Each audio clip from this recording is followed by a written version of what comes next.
M&J Video Games and Collectibles. Sport and non-sport cards, wrestling items, autographed items. We buy, sell, and trade. M&J Video Games and Collectibles, located at 1049 Queen Street, Southington, Connecticut. Call us at 1-860-479-9223 or 860-93-GAMES. M&J Video Games and Collectibles. And Nitros Garage for all your automotive needs. Call 646-675-2349. That's 646-675-2349. For all your automotive needs, Nitros Garage. Ask for Jack.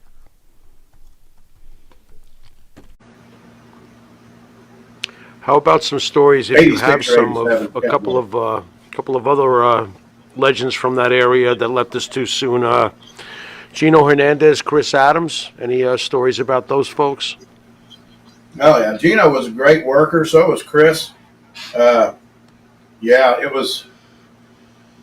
Gino was kind of a shock. You know, they found him over there and in his apartment. You know, he was dead, and you know, Chris was kind of got in trouble.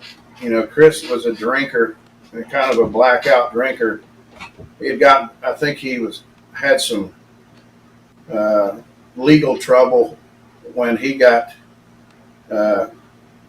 killed. He was basically living with a guy the guy was letting Chris live with him, and they were drinking and got to wrestling, and it got serious, and Chris put him in a chokehold, and the guy's name was Boudreaux, and Boudreaux told me, he said, man, Chris wasn't letting me out of the chokehold, and I was getting ready to pass out, and I knew he was not going to let go because he was mad.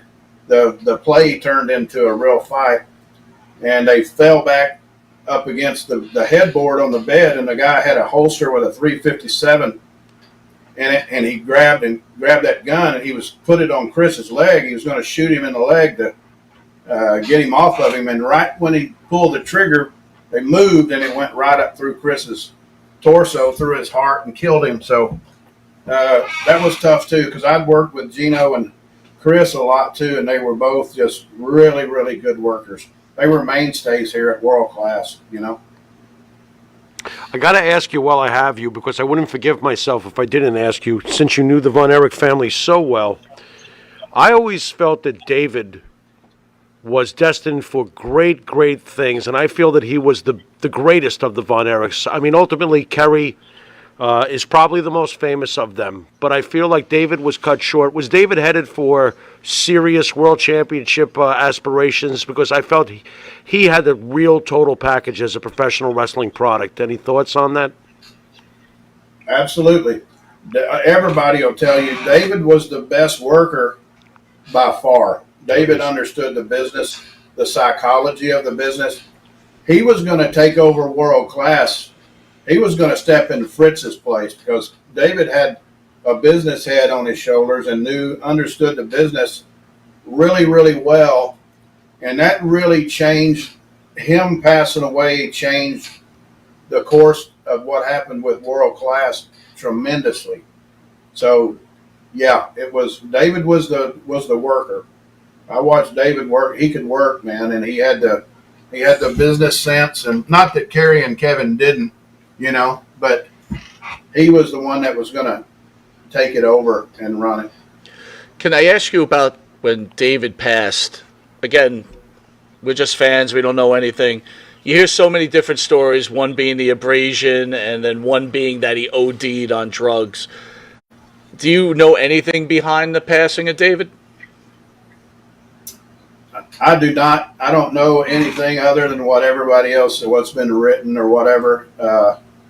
I know when he left, he was having some trouble with his stomach. I don't know if he had what was wrong with his stomach, but he had complained that his stomach was hurting before he went on that trip. So it would be conjecture on my part to say what happened because I wasn't there.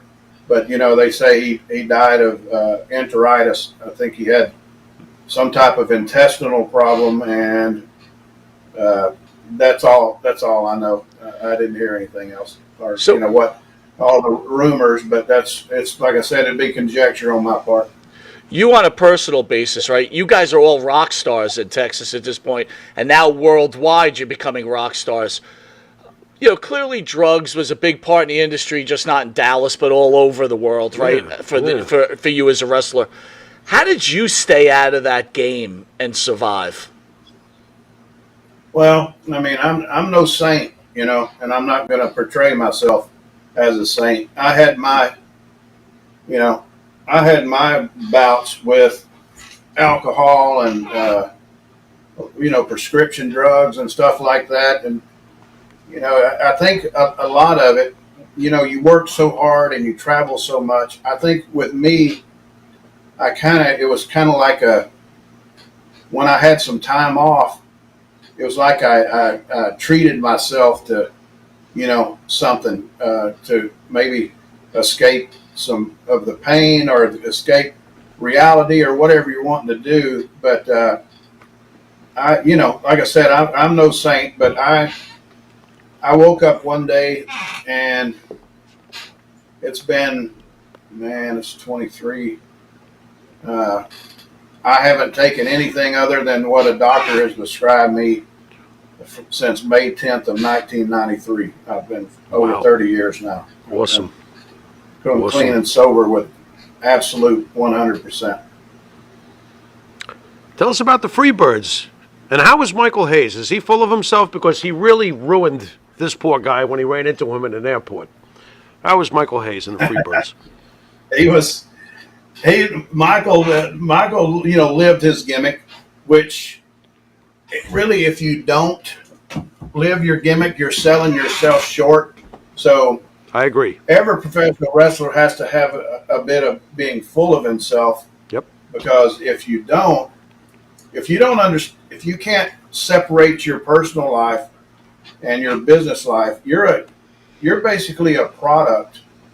And the way you market yourself, the way a corporation would market a product, you're selling yourself short.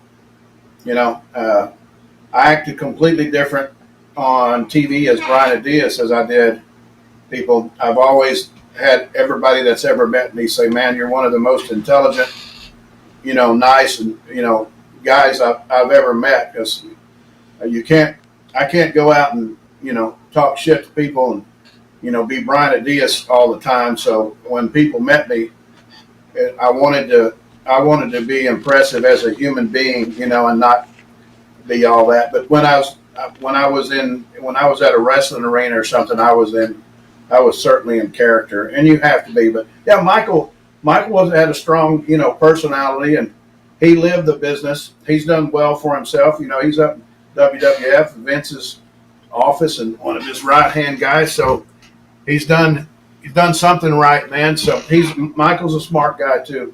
So Michael and I always got along good. I had a lot of respect for him, and Terry and Buddy. They were the Freebird Von Erich feud is still talked about today, and it was huge.